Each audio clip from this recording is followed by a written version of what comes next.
Ikaw ang Diyos ng pag-ibig. At dahil sa pag-ibig mo, Panginoon, hinayaan mo na si Kristo Jesus ay pamatay sa krus ng Kalbaryo upang kami po, Panginoon, ay makaranas ng pag-ibig ng walang kondisyon, purong-puro, at mabigyan po kami ng kaligtasan at napaka mahusay at makapangyarihan at makabuluhang buhay. Panginoon, ang pag-ibig mo ang nagbibigay sa amin, Panginoon, ng tibay at lakas. Ang pag-ibig mo ang nagbibigay sa amin ng pag-asa.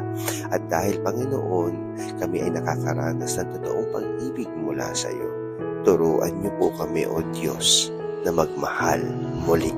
Na magmahal, Panginoon, ng walang kondisyon, magmahal ng walang takot, magmahal na walang inaasahang pabalik. Dahil sa ganitong klaseng pag-uugali, ang pagmamahal ng walang kondisyon sa aming kapwa ang magbibigay sa amin ng kapangyarihan na magmahal muli, ng muli, ng muli, ng muli. Sa ngalan ni Jesus. Amen.